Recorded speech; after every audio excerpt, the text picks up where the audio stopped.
Oi, people! Eu sou a Priscila Maria e sejam bem-vindos a mais um vídeo aqui no canal Vou Te Contar.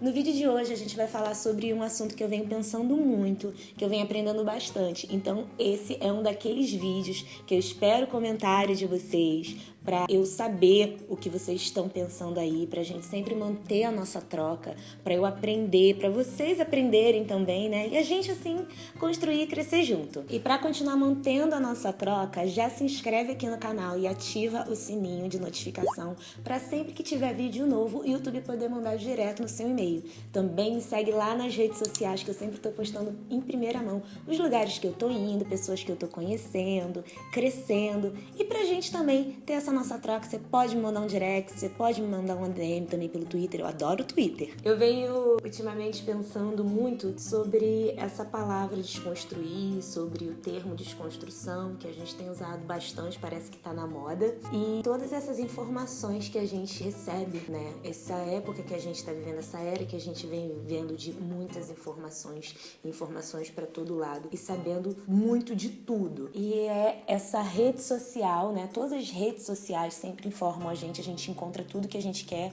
num passe de mágica, que é o clique. E aí eu comecei a me questionar sobre o nome redes sociais, né?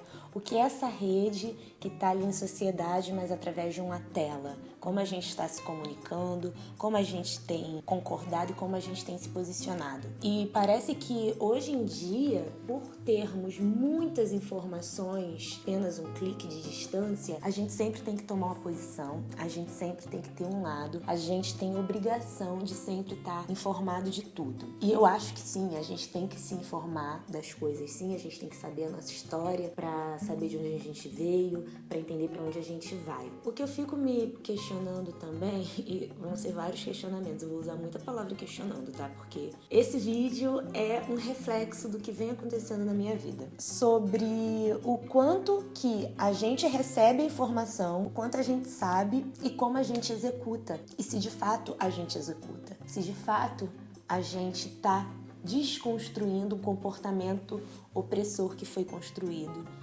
desde que nascemos ou desde que ensinam. Quando a gente se dá conta de que faz parte dessa sociedade, faz parte de um grupo oprimido e também faz parte de um grupo opressor, dependendo de características interseccionais, como que a gente se comporta diante disso, se de fato a gente muda e não só fala, e não só reproduz um discurso, não é só uma desconstrução teórica. Se a gente quiser conversar mais sobre interseccionalidade, tem um vídeo aqui no canal que, como esse, vai ficar em aberto, porque eu sempre tô deixando em aberto assuntos assim, porque são assuntos que eu vou aprendendo e são assuntos que eu realmente preciso conversar para me entender e para entender o que tá acontecendo por aí. Parece que o politicamente correto tá na moda e pessoas privilegiadas gostam muito de falar sobre o politicamente correto. Politicamente correto não é chato. Politicamente correto é necessário, só é chato para quem tem privilégios e nenhum respeito pelo outro. E o que me parece é que pessoas privilegiadas, que são essas pessoas que têm maior acesso a todas as informações, logo tem essa desconstrução a partir do que leem, efetivamente não estão colocando isso no comportamento no dia a dia. Não é legal fazer trejeitos imitando o que você acha que é um gay, o que você acha que é uma mulher. Isso não é legal. Não é bacana você estereotipar se você é um hétero cis. Porque o que me lembra é que há pouco tempo atrás pintavam a cara de preto, seguravam a garrafa, fazendo blackface, imitando o nego beberrão. Do mesmo jeito que isso é racismo, hoje em dia, isso é homofobia, sim. Existe esse nome. Priscila, você está sendo muito radical. Pergunta para um gay, então, se ele acha legal ver você fazendo trejeitos ou brincando, fazendo biquinho. Se você vai tirar uma foto fingindo que está beijando uma mulher trans, você se envolve com mulheres trans? Você se envolve com homens trans? Então não finge. Me parece que todas essas tentativas só reforçam mais o que a gente fala, ao contrário, o que a gente fala que não deve existir. Mas aí a gente coloca no nosso comportamento no dia a dia coisas que existem e a gente só sublinha todo esse comportamento que oprime. E também o fato da gente não se colocar no problema, né? Só porque a gente defende homossexuais, só porque a gente defende mulheres, só porque a gente defende trans, só porque a gente defende gordo, só porque a gente defende preto, a gente não se coloca como parte do problema. E o fato da gente não se colocar como problema é muito, muito, muito nocivo. Não muda nada quando a gente se exclui, quando a gente defende, mas acha que a gente não faz parte de um grupo que oprime. Eu não tô dizendo que a gente oprime, eu não tô dizendo que por eu ser uma pessoa hétero, cis, magra, eu tô oprimindo uma pessoa que é gay, gorda, negra de pele escura, trans. Eu só tô dizendo que eu faço parte de um grupo, eu fisicamente oprimo, porque se eu tenho vantagens, eu tenho privilégios, é porque tá faltando para aquela outra pessoa que não tem esses privilégios e tem todas essas características. Então, quando eu entendo o grupo que eu faço parte oprimida. E quando eu entendo o grupo que eu faço parte que oprime, o nosso discurso, o nosso comportamento começa a mudar. E aí a gente começa a pensar por que a gente está reproduzindo coisas que nem sempre fazem sentido. Quando a gente vira a chave, essas coisas começam a fazer sentido. Eu tava conversando com 2 amigos sobre isso, né? Tendo que tomar muito cuidado com tudo que eu vou lendo e com tudo que vai fazendo sentido pra mim e não vai. Quando a gente começa a desconstruir, quando a gente começa a enxergar, a gente começa a ter todas as certezas do mundo porque fichas começam a cair. Então tudo que a gente lê, a gente quer falar. Tudo que começa a abrir os nossos olhos, a gente quer que faça sentido pro outro.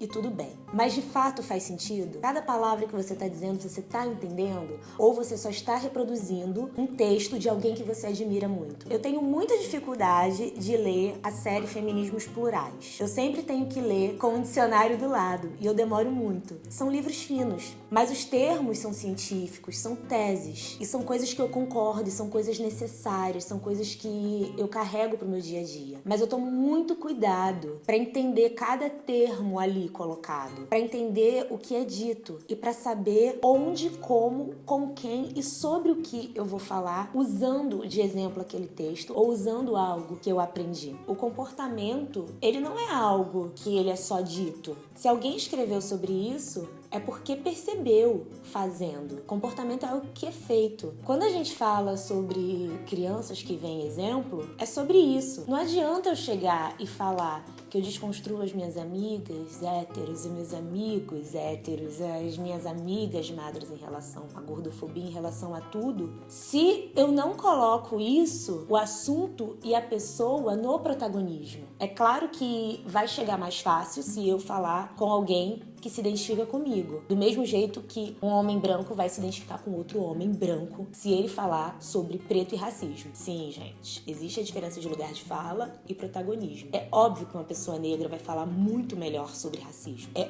óbvio que uma pessoa gorda vai falar muito melhor sobre gordofobia. Mas existem lugares que a gente não alcança. A gente não alcança e por isso existe a opressão. Então eu acho que quando a gente se enxerga, e eu não sei se tá fazendo tanto sentido pra vocês, porque na minha cabeça eu vou elaborando e vou pensando isso e continua um questionamento quando eu termino a outra pergunta. E por isso o vídeo sempre fica em aberto. E por isso todas as minhas questões e todas as questões que eu vou colocando aqui e todas essas perguntas e todas essas frases parece que vão ficar reticências, porque realmente não é algo definitivo.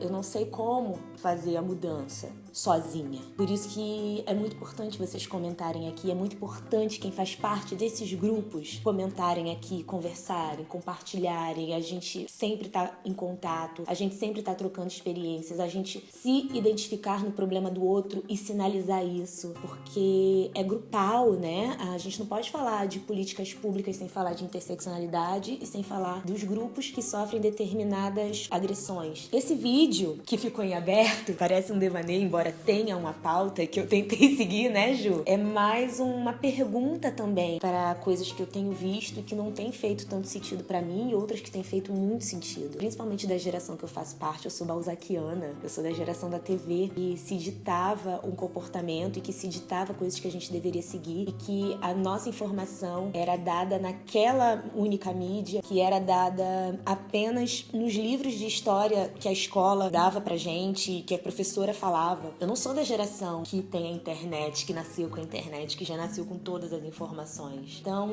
a desconstrução é muito difícil pra mim, é muito dolorida também. Se isso também não faz o menor sentido pra você, deixa aqui nos comentários. Compartilha esse vídeo se você acha que não faz sentido pra o outro também. Avalie aqui, que é muito importante pra gente saber a relevância que esse vídeo tem, pro YouTube saber a relevância que esse assunto tem. Não deixa de me seguir nas redes sociais, porque lá eu sempre tô encontrando pessoas como esse encontro que eu tenho aqui com vocês. Se te encontrar um dia, provavelmente, se você tá vendo aí e reconhecer, fala comigo, porque a gente vai fazer um troca-troca lá no Instagram também, que eu adoro conversar e adoro bater papo. E é isso, né, gente? Eu espero que vocês voltem. Até o próximo vídeo. Um beijo.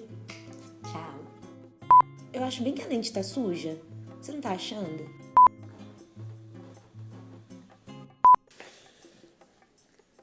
Então tá torto. Isso é torto.